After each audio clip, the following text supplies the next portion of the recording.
皆様、秋季大祭おめでとうございます。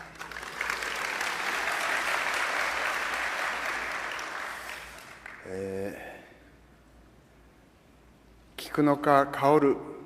一年で最も快適な季節を迎えました。皆さんお元気でしょうか。ありがとうございます。旧制会館での祭典、約3ヶ月ぶりです。工事中は大変ご不便をおかけしましたが、参拝席や2階ホール1階、みんな、だいぶきれいになりまして、明るくなりましたね。この電気もとても明るくなって、以前暗かった時に皆様のお顔を見て、美しい人ばかりだなと思っていました。明るくなってみると、さらに美しくなってるなというふうに、思います。本当ですよ。私たちも新たな気持ちでご神業に邁進させていただきたいと思います。先ほどは皆様と共に秋の大祭を厳粛に執り行わせていただき、誠の主神の子として新しく生まれる営みの一環として日々利他愛の実践に努め、感じの良い人、救いのパイオニアを目指す取り組みの上に大きな恵みを賜りましたこと、心より感謝申し上げ、さらなる精進をお誓い申し上げました。ただいまはアメリカ・ロサンゼルス教会のブライアン静江さん、アメリカに渡って44年、数々のご守護をいただいてという素晴らしい体験発表していただきました。ご主人もご紹介いただき、帰りに手をつないで歩いていかれる、私もたまには家内に手を引いて歩かなきゃいけないのかなと思ったりしております。今後ともご夫婦仲良くご神業の花を咲かせていただきたいと思います。ありがとうございました。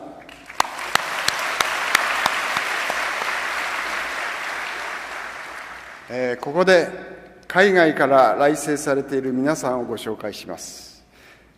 タイから7名、アメリカから15名、イタリアから1名、アンゴラから1名、そしてブラジルから104名、以上5カ国。じゃあどうぞお立ちください。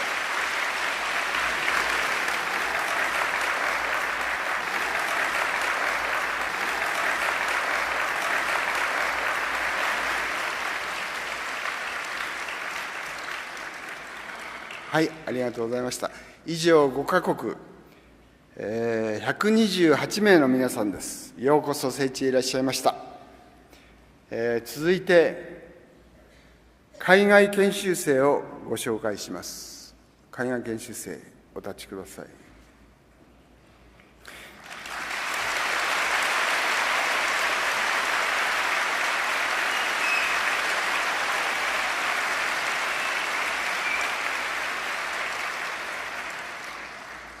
6カ国16名の研修生は、この2年間、日本語や日本文化を学びつつ、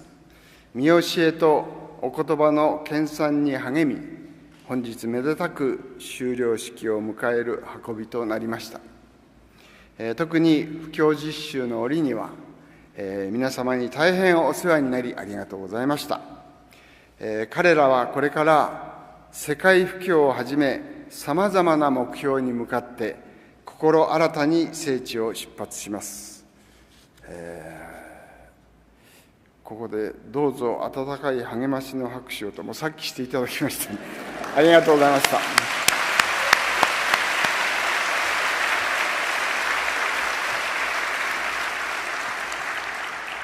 研修生の皆さんは2度も大きな拍手をいただいているんですから、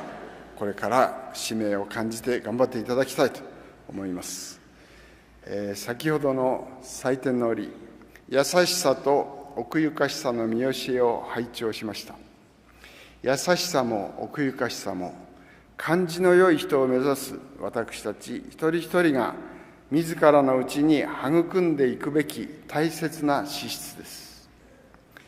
まず優しさについてご一緒に考えてみたいと思いますが、3年 B 組金八先生、ご覧になっていた方が多いと思いますけども、そのテーマソングの「贈る言葉」、これは、卒業式の定番曲にもなっています。よく送別会の時に歌ったりもします。ご存じない方いらっしゃれば、私がここで歌わせていただいてもいいんですけれども、皆様のお家のぬかみそに異変が生じてもいけませんのでやめときます。歌詞の中に「人は悲しみが多いほど人には優しくできるのだから」というフレーズがありますね。作詞をしたのは武田鉄矢だそうですけれども、彼は太宰治の影響を受けて書いたんだそうです。太宰治はある友人に宛てた手紙の中で、私は優という字を考えます。これ出てますね。これは優れるという字で、優良かなんて言うし、優勝なんて言うけれど、でももう一つ読み方があるでしょう。優しいとも読みます。そしてこの字をよく見ると、人弁に憂うと書いています。人を憂える、人の寂しさ、わびしさ、辛さに敏感なこと、これが優しさであり、また人間として一番優れていることじゃないかしら、と綴っています。このように、人を憂え、その寂しさ、わびしさ、辛さ、そして悲しさや苦しさに敏感で、真の優しさを兼ね備えておられる方、この方こそがメシ様であります。私たちはメシ様からいただいている大きな愛情と優しさを、自らの姿を通して身の回りの方々にお伝えして、救いのパイオニアとしての使命を果たしてまいりたいと思います。次に、奥ゆかしいという言葉です。奥ゆかしいという表記は、現在、床という字が当てられています。そのために意味が分かりにくいのかもしれません。もともとは、奥ゆかしいと書いて、奥に行きたいという意味だったそうです。そこからその奥にあるものに心を惹かれて、もっと知りたい、触れてみたいという感情を表すようになったと言われています。ちなみに広辞苑には、知りたい、見たい、聞きたい、2つ目の意味には、奥深くて親しい、深い心遣いがあって引きつけられるとあります。私たちが奥ゆかしさを育むには、まず奥ゆかしさに反するものを改めることが近道です。例えば、あからさま、ずけずけ、これ見よがし、あるいは人によく思われたい、物知りぶりたがる、偉く見せたがるといったことなども、奥ゆかしさとは正反対なものですね。そうした心の癖が自分の思いや態度、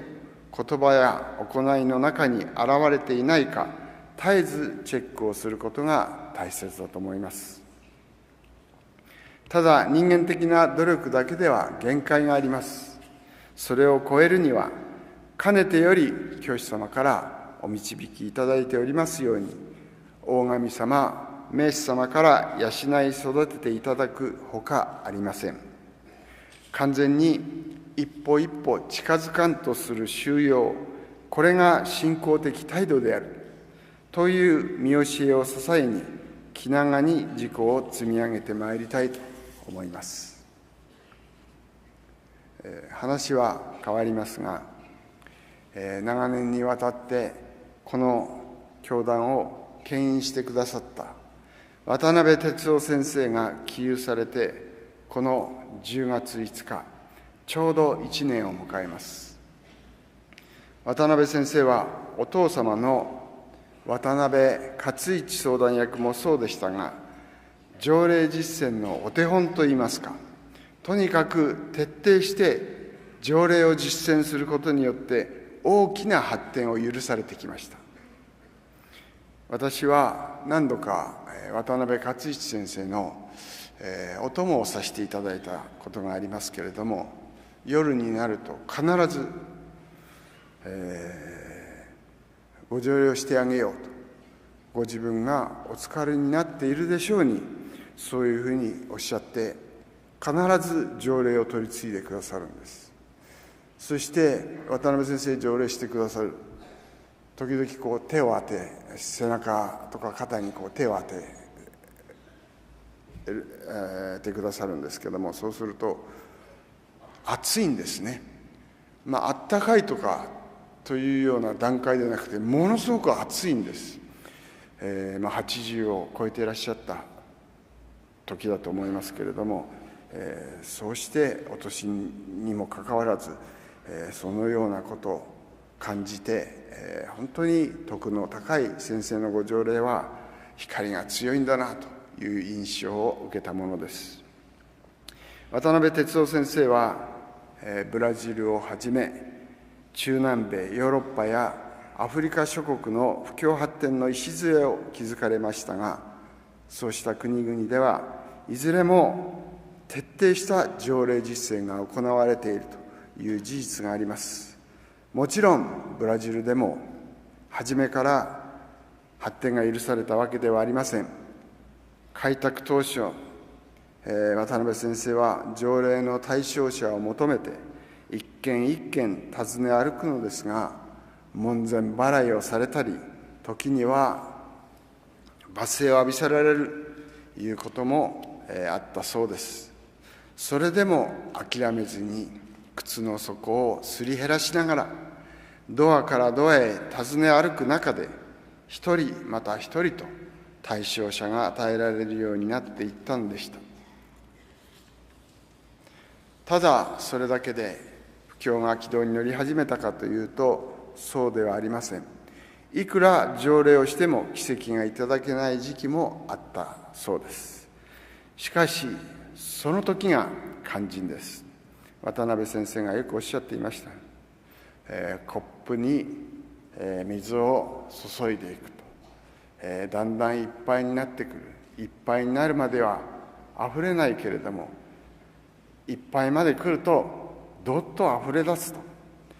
条例もこれと同じで、すぐに結果が現れなくても諦めずに、一人でも多く、一回でも多く、条例の手をかざし続ければ、いつか必ず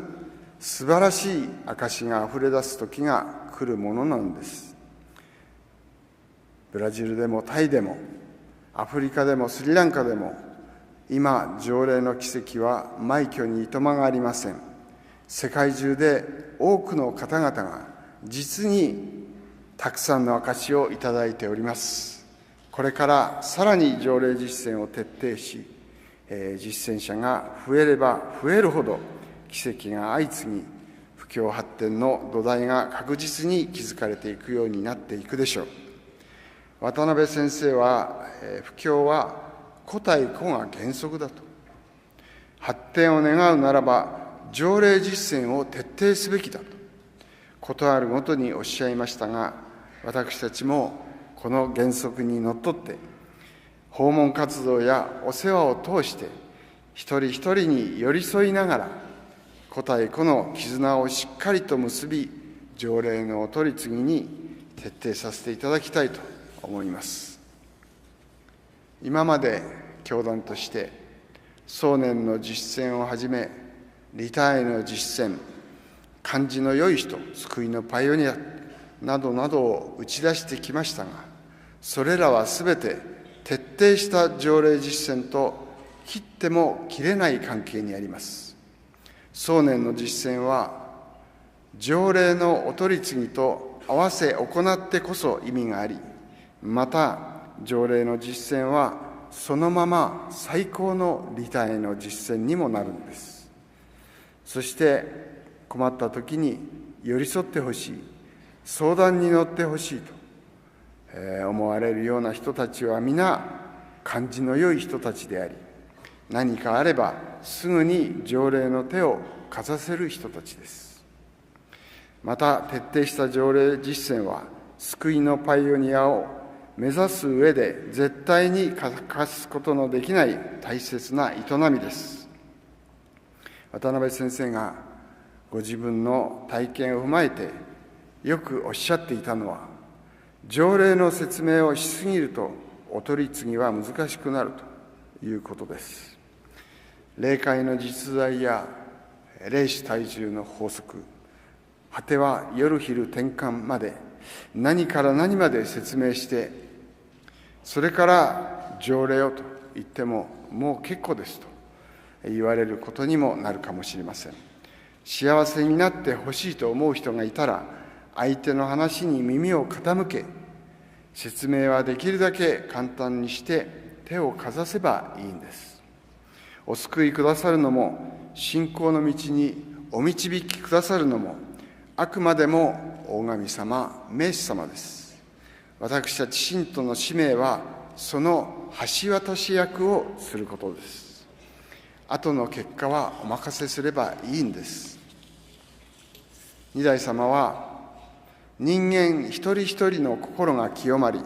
神を認めていく人が増えれば、そこに地上天国の雛形ができるのです。それを集めて地上天国を広げていくことが、今一番に肝心なことだと思います。そのためにこの条例があるのです。条例こそ世直しの一番の鍵であるとの自覚のもとに、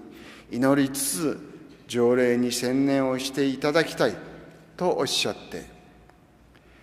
神に通う人間を作るための条例がいかに大切かお説きくださいました。この大祭を新たなスタートに、一丸となって誠の神の子として新しく生まれることを願って、神に通う人間を作る条例実践に励んでまいりたいと思います。そのことを大神様、名主様にお誓い申し上げ、ご挨拶とさせていただきます。ありがとうございました。アメリカ・ロサンゼルス教会のブライアン静江さんより、アメリカに渡って44年、数々のご守護をいただいて、と題しましてご発表をお願いいたします。秋季大祭おめでとうございます。私は44年前、日本から単身アメリカに渡り、語学学校、ビジネス学校を経て、そのまま仕事に就いて働いていました。もともと日本でキャトリックの信仰をしていた私でしたが、学校に通っている間に、ブラジル人の友人に、日本の教会に案内してあげると言われて、案内されたのが、サンフランシスコの救世教の教会でした。その際、教会で清掃の奉仕をさせていただくと、非常に気分が良くなりました。教会の先生にそのことをお話しすると、それはご先祖様が喜んでおられるのですよ、と言われたことを今でも覚えています。また条例をいただくと、神様を身近に感じさせていただきました。そして私も条例を取り次ぎさせていただきたくて、入信をさせていただきました。私は条例が大好きで、周りの人に声をかけ、布教させていただくことや、条例対象者を許されて取り組ませていただくことは、私にとって大きな喜びでした。その後、先生がある男性を紹介してくださり、それが縁で結婚を許されました。当時主人はまだ未信者でしたが、その後入信を許され、共に我が家を開放して、月々の家庭感謝祭、条例会、週に1日グループの皆さんで家庭訪問活動などをしました。そこでさまざまな奇跡をいただいてきましたが、お導きを許されることをとても困難に感じていました。そんな中、あることがきっかけでミニバナの配布を2007年の末から始めました。週に一度、市役所、警察署、消防署、銀行、2つの小学校、図書館、郵便局などの8カ所に1年半くらいミニ花を届ける取り組みをさせていただきました。現在は毎日ミニ花を12個から多い時には50個ぐらい作り、この花をもらった人や見る人が名士様の御光をたくさんいただいて幸せになりますようにと我が家のご神前で祈って、近所にある保育所、キリスト教会、ホームレスのシェルター、老人ホームなどの人の集まるところに順番に配っています。時に病院の窓口やスーパーマーケット、レストラン、車の整備工場にかわいいお花があるのですが、ここに置かせてもらえますかというと、大抵のところでは、これ本物の花と言って喜んで受け取ってくれます。我が家でご条例を受けた人たちにも声をかけ、その人の職場、学校、お店などに届けていただいています。ある小学校の女の子がいつも意地悪な学校の先生にお花をあげたらとても優しくなったとか、ある車の整備士にミニ花をあげるとじっとお花を見つめて感動し、何回もお礼を言ってくれたとか、また保養所の患者さんに手渡すと無気力で表情のない人たちが笑顔になったりします。このような取り組みを通して私たちの心も癒されました。友達から頼まれて隣の市のキリスト教の婦人会の会合でミニ花の実習をさせていただいたこともあります。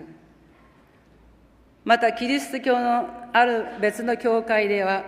月に一度条例会をさせていただいており、条例を受ける人たちにもミニ花を配布させていただいています。そんな中、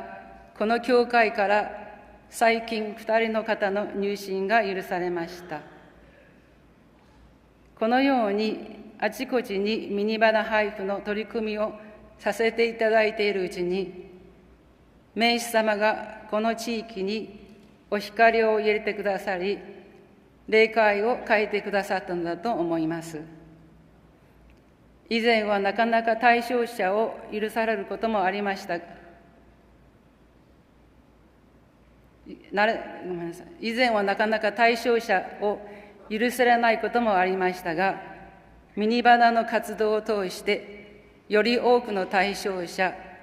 入信者が許されるようになってきました。現在私たち夫婦は日々楽しくご用にお使いいただいております。ご条例により多くのご守護、証を名士様からいただいております。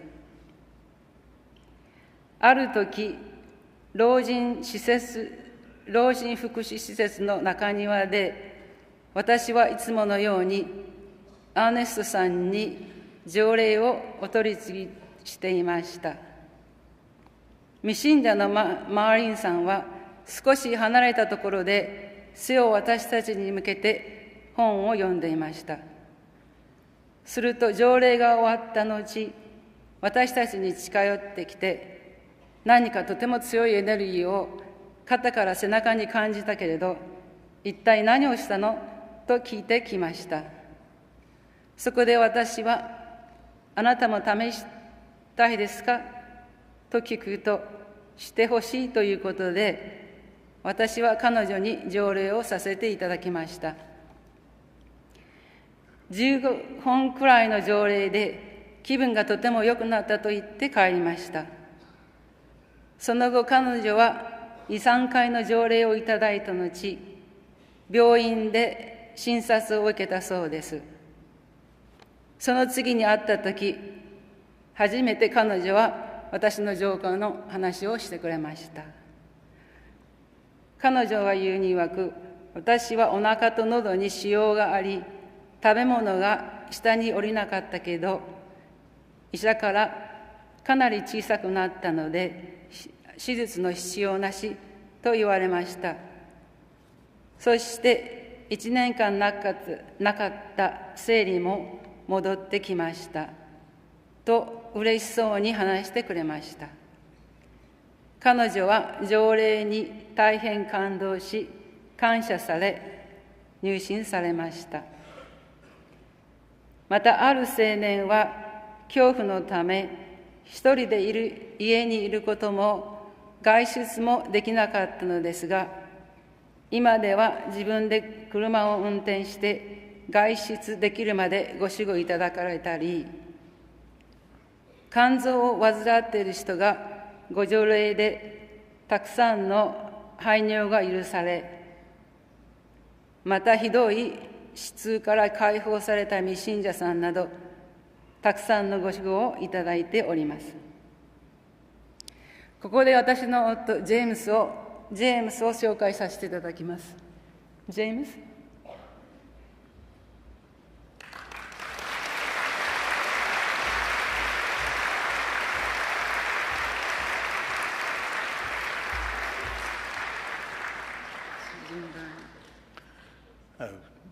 Jim Bryan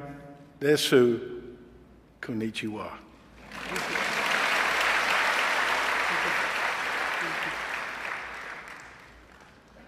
主人もたくさん名手様からご指導をいただいてきました。主人はアメリカ中を走り回る長距離トラック運転の仕事をしていました。今まで走った距離はだいたい150万マイル、2450万キロメートル、地球を60周分になります。この間、何度も危険な状況に遭遇してきたのですが、一度も大きな事故に遭うこともなく、仕事を続けてくることができました。彼はいつも名主様と唱え、高速道路で走っている他の車やトラックに条例していたからだと信じています。